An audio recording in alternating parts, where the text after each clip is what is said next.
Halo semuanya, kembali lagi bersama kami Merahman 70.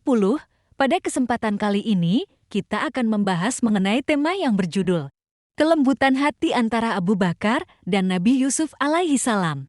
Sebelum video dimulai, alangkah baiknya berlangganan terlebih dahulu, yakni dengan menekan tombol subscribe dan menyalakan lonceng notifikasi, agar mendapatkan pemberitahuan dan mengkonsumsi materi yang bermanfaat dan video yang update dan menarik. Terima kasih. Sebagian orang ada yang wataknya sangat keras dan sebagian orang ada yang hatinya lembut atau peramah secara alami tanpa ia buat-buat dan Abu Bakar termasuk golongan orang yang kedua ini. Abu Bakar telah mendengarkan wasiat dari Rasulullah Shallallahu Alaihi Wasallam. Maka beliau menghafalnya, memahaminya dan mempraktekkannya. Wasiat tersebut sebagai berikut dari Abu Hurairah. Ia berkata Rasulullah Shallallahu Alaihi Wasallam bersabda, janganlah kalian saling berdengki-dengkian atau iri hati, jangan kalian saling bersaing dalam penawaran, jangan kalian saling berbenci-bencian, jangan kalian saling bermusuhan dan jangan sebagian kalian menjual di atas penjualan yang lain, jadilah hamba Allah Subhanahu wa Ta'ala yang saling bersaudara. Seorang muslim adalah saudara bagi saudaranya yang muslim, ia tidak menzaliminya, tidak menelantarkannya dan tidak membencinya. Takwa itu ada di sini, dan beliau Shallallahu Alaihi Wasallam menunjuk ke dadanya sebanyak 3 kali, seorang muslim akan termasuk orang yang jahat jika ia mengganggu atau menyakiti saudaranya yang muslim.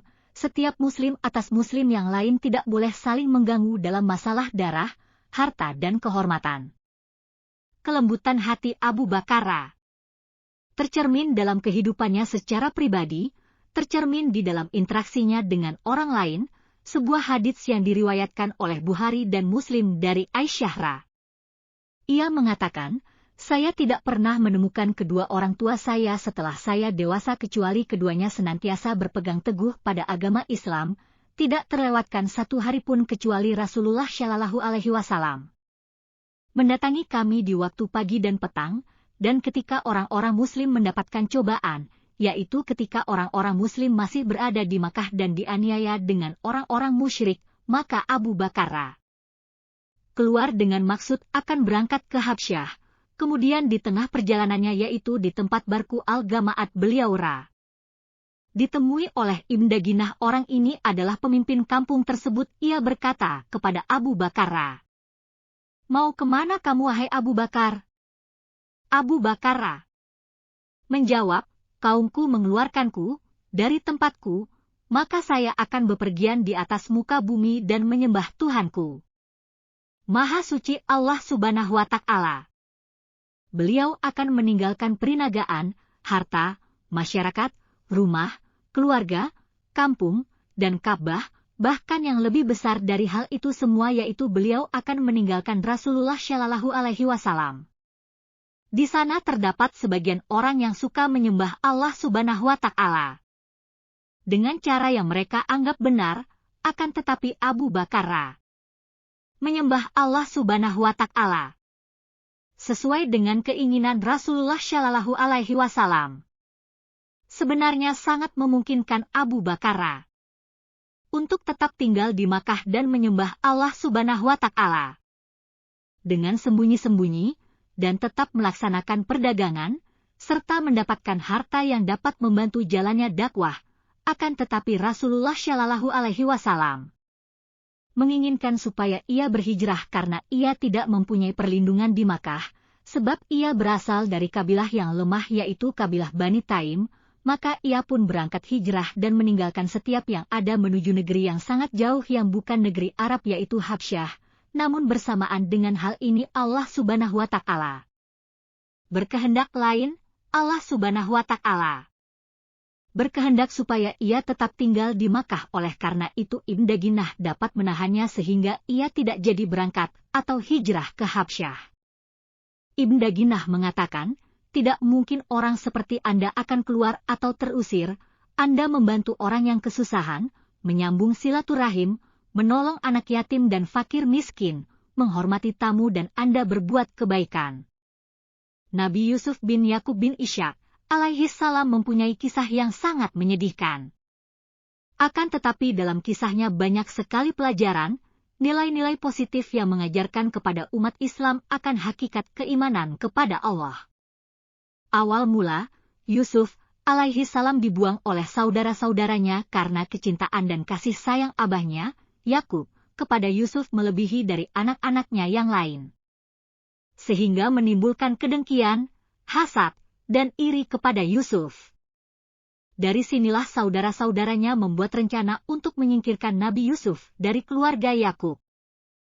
Pertama mereka berencana untuk membunuh Yusuf agar hilang dari pandangan abahnya, Yakub, tapi hal ini ditolak oleh saudaranya yang lain, karena terlalu keji membunuh adiknya sendiri dan pada akhirnya mereka saudara-saudaranya setuju untuk membuang Yusuf di sumur mati dalam keadaan tanpa berbusana. Sungguh sangat buruk nasib Yusuf. Semua ini diawali dengan dengki, hasad, dan iri membuka segala pintu kejahatan. Nabi Yusuf ditemukan oleh salah satu musafir yang bernama Malik bin Zahr yang hendak mengambil air di sumur tersebut. Dia membawa Nabi Yusuf ke Mesir dan melakukan pelelangan kepada masyarakat Mesir. Dan pada akhirnya, Yusuf dibeli dengan harga murah sebagai budak oleh salah seorang pembesar istana yang bernama Kitfir bin Rauhib, suami dari Zulaikha. Yusuf tinggal di istana dan dibesarkan oleh istri dari Kitfir yang bernama Zulaikha dengan penuh kelembutan dan kasih sayang.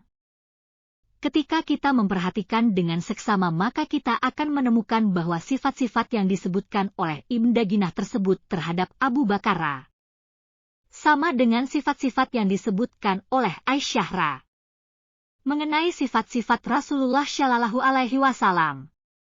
Sama halnya sifat yang dikaruniai pada Nabi Yusuf alaihi salam.